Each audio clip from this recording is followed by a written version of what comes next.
Hey everybody, it's Jason Blaha here, and I was going to make this same video earlier today, but I ended up getting totally sidetracked in a video I did earlier. I had a subscriber, and I'll link that video down below for you guys. But I'm going to get in my places in and break this down for you. But I had a subscriber who had made a pretty profound couple of paragraphs. I'll link them for you guys here again for you guys to read through while I talk about this. And I ended up doing like a 12 or 13 minute video just discussing his first point without even getting to the second point, which was really what I was going to do the whole video about. So I might as well do that statement justice and, discuss what he really had to say there in part two, that second part. And it goes to show you guys that sometimes, man, it's not just about what I come up with. It's the fact that a lot of the subscribers out there and the viewers who watch my channel, they get it. They totally get it and understand it. And sometimes you guys come up with stuff that is pretty profound, just as good, and maybe in some cases better than the way I could have said something. And it gives me ideas of things that I can share with the rest of the audience, a younger audience who doesn't understand these things. And yeah, his second part of his statement is also dead on. Bodybuilders, particularly competitive bodybuilders, and now YouTubers as well, and fitness personalities on the internet, try to come up with these ideas, about all these different angles you can hit a muscle. And like I covered in part one, the first part of this video, yeah, they know that that's something that they can market to people who are insecure about the fact that if they don't work every single angle, they might be missing out on some muscle gains. And some people are so obsessed with those muscle gains that they will do anything, literally anything, to make sure that they don't either lose gains accidentally somehow through some catabolic process or do something wrong in their training. Maybe not do that one extra exercise in the gym that could ensure they get that last fraction of a gram of muscle because maybe, just maybe, they didn't work that one head of the muscle. But do you know what, guys? The truth is, there are no special exercises. In fact, this whole idea of needing more than about 2 exercises, and at the very most, for the most complex muscles in the human body, 3 exercises. And when I say 3 exercises, I'm counting the compounds in there that you're doing for it also. You might not even need to actually isolate that muscle. You might need 2 or 3 different compounds to fully work all the heads of a really complex muscle. But that's about it. I can't think of anything that would require more than 3 ever. There just doesn't exist a muscle in the body.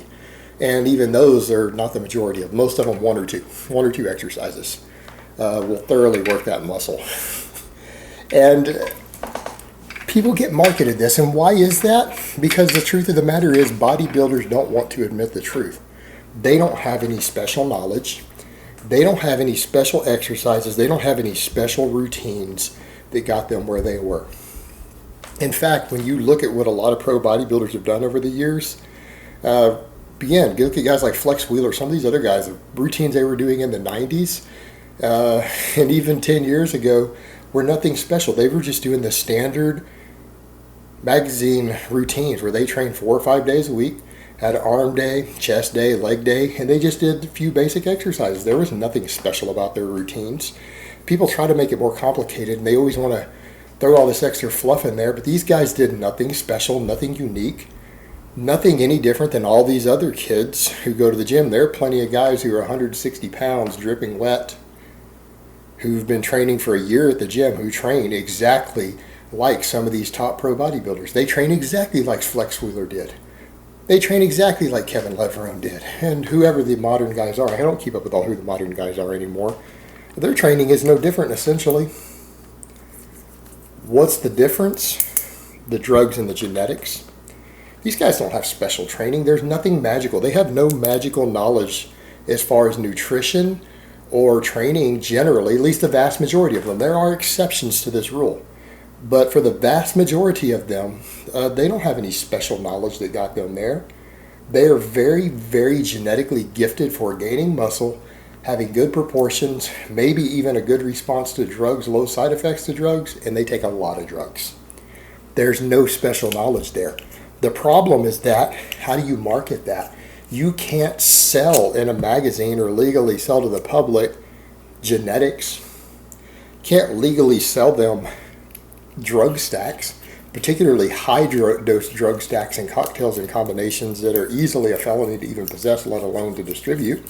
So what the hell are they going to sell? If they don't pretend that they have some special knowledge and that it's not completely genetics and drugs that got these guys there, and that some of them would be almost as big as they are now if they just did jumping jacks and push-ups and ran around the block a few times, did some sprinting. Some of these guys would be 90% as big as they are now doing just that because of their genetic response to the drugs that they take. That's it. They have no special knowledge. But how in the hell are you going to make money off that? How are supplement companies, how are magazines, how are book writers supposed to market that? Well, this guy's massive because he took tons of drugs and has amazing genetics. There's nothing to sell. There's no knowledge. Because you can take anybody who was born with Lex Wheeler's genetics or Kevin Leverone's genetics and structure, put 2 grams of gear a week into them, 4 or 5 or 6 units of pharmaceutical grade human growth hormone and a little IGF-1 and blow them the hell up on any training routine. As long as you give them enough food, anybody with their genetics would blow up and look enormous on a stack like that. But you know what? Not everybody will. So they can't even sell just the drug aspect of it because you know what? Guys with average genetics won't look as amazing, well, or as disgusting, depending upon how you see it. Remember that, guys. A lot of people think bodybuilders look hideous and disgusting. Point you can't lose sight of. But how in the hell do you market that? How do you market that? That, well, even if you took their drugs, there's a good chance the majority of you still won't look as impressive as they do. So their secret is the drugs, but not really just the drugs, it's their genetics combined with the drugs. There's nothing to market. You can't sell a supplement, a workout routine, a nutrition program, anything off of that. So they have to come up with all these different things, these ideas with the training. And in this case, while we're going to talk about training here, there's nothing special about that. Do you know what the bicep does? The bicep brings your wrist, your hand closer to your shoulder. You know what the pec does? It draws your arm forward towards the front line of your chest. That's what the pecs do. That's it. There's nothing special there. There's nothing magical about that. You know what? If you increase workload on any of those muscles over time, they'll get bigger. They'll get bigger in direct proportion to the workload you put on them and the strength that they gain. Nothing mystical, nothing magical. You know, the only magic there is writing a routine that allows you to continually get stronger over the months or years. That's it. That's the only secret to it. If any routine will let you over time increase your progressive overload, it will work. That's it. If it lets you recover enough, gives you enough volume, workload, and lets everything adapt properly for you to make progress on the actual strength and the amount of weight that you can lift or the amount of workload you can put in, muscle's going to get bigger. You know how long we've known that? 2,500 years. The ancient Greeks discovered that and wrote entire stories about it. These muscles don't have special functions. You don't need 6 different angles or special exercises to work them. You just need to work them with tension and progressive overload. That's it. If you do that, they're going to grow. That's the magic secret. That's all there is to it. Now, again, we can write routines to ensure that you progress faster. We can write routines to help you get through plateaus faster. But you know what? Just to make the actual gains over time, you don't even have to always have good routines. That's just to try to get you there sooner. That's just to trim some months off of the amount of time it takes you to reach a goal. That's all that is. And I put out routines like that. Tons of other people put out routines like that. There's nothing magical about them. You could actually get the same progress on routines that aren't as good if you're just more patient. You work a little harder and wait a little longer. You can still get there eventually. There's nothing magical. But they have to sell that there's special exercises or special combinations of exercises. You need this exercise to make sure that you work this head of the muscle completely. You need to do this to make sure that you work that angle. Because they can't admit that any old exercise would work for this bodybuilder who they're using as the example, or the bodybuilder who's writing the routine. It's just his genetics and his drug stack. Think it really matters? Think it really matters that he does incline curls instead of straight bar curls? Think it makes one bit of difference in the size of that guy's bicep or the shape of it? You think you can reshape a muscle or change the shape of it with an exercise? You can't. That's nonsense. That's bullshit. It doesn't work that way. The human body doesn't work that way. Shape of your muscle, pretty well predetermined unless you injure it or tear it.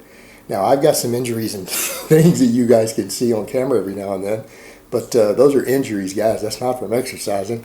Muscles tear sometimes. They get pulls. They build scar tissue sometimes from those pulls. But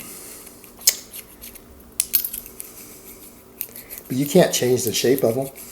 So any of this idea that they've got exercises to reshape anything, no. If they changed the shape of their muscle, they injected something into that muscle to change the shape of it. An exercise didn't do that. It's as simple as that. So at the end of the day, the whole idea of these, all these exercises and working all these angles that they talk about, that's just to sell you stuff. That's just to sell you routines because they can't admit the truth to you that the only magic secret that any of these bodybuilders and a whole lot of even these fitness YouTubers have, that they lift weights combined, that they lift weights sometimes pretty hard, train pretty hard, they eat plenty of food, they take lots of drugs, and they have good genetics. That's it. Nothing special about the routines of a lot of them. In fact, some of their routines are so horrifically bad that if you don't have their drugs and genetics, you might gain muscle at a third or a half of the rate that you could on a better program. Some of them are that bad that you see these guys running. But it doesn't matter because they're genetically gifted and they're on the right drug stacks. And that is the secret to having an amazing aesthetic physique, or the secrets to looking like a pro bodybuilder. The training barely even factors in past a certain threshold as far as gaining size goes.